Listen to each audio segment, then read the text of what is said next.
But why do you think giving children freedom sometimes leads to play, but not always deep understanding? Right. So again, because they are new beings discovering and learning, there is not always that meaningful or intent behind it. Yeah. Right? Sometimes it is, I'm doing to do. And yeah, there's not necessarily intention or meaning behind it. And so, yes, there's not necessarily going to be a whole lot of maybe value or valuable learning from that. But I also am a believer that having those moments are important too. Yes.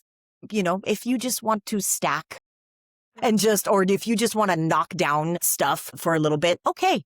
Because there is some learning in that as well. And I think, again, but it's that like allowing that them to guide it and do what they want. And there is value in that.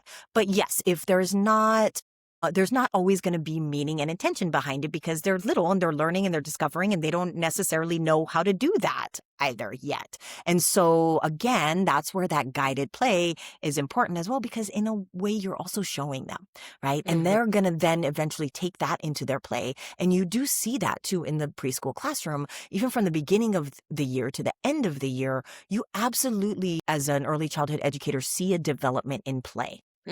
Or like what they start off doing in the beginning of the year, say maybe even, for instance, in the block area where they go might just be, there's not a lot to it.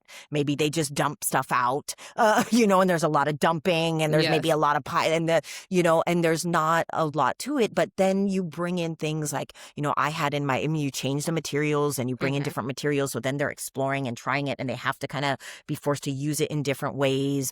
Or you bring in, with that too, there are books or modeled, to try, to set up, or you might bring in blueprints if you're studying, construction, then they're looking at blueprints and following the shapes. Or, even taping shapes on the floor and getting them to start to build and put the things into shapes and actually build things. Then eventually by the end, you start to see more and more complex structures and they start incorporating materials and design and using more of the space.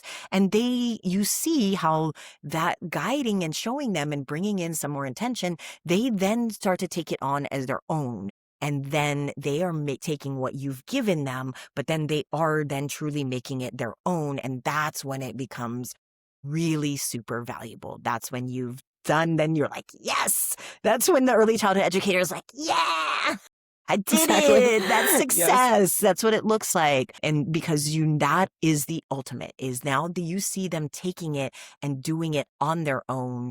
And, from their own desire for adding this intention and meaning. And then that they have taken it in and that they are understanding it, because then they are naturally then incorporating it and understand how to do it. And that's the magic. That's the success. Yeah, it's always such a good feeling to see them connect to what you're trying to get through to them. And, that deep understanding, like you said, it's not necessary all the time. Some sort of meaning obviously is always very important, but deep understanding sometimes obviously is very, very important. But in that free play, letting them just kind of explore. There may not be deep understanding, but there's understanding. So anytime you can get some understanding is great. Absolutely. Same for adults, right? When we play our play, it's not, not necessarily that we're always getting deep understanding from it, but it brings us joy. It's what we want. And that we know and recognize is very valuable.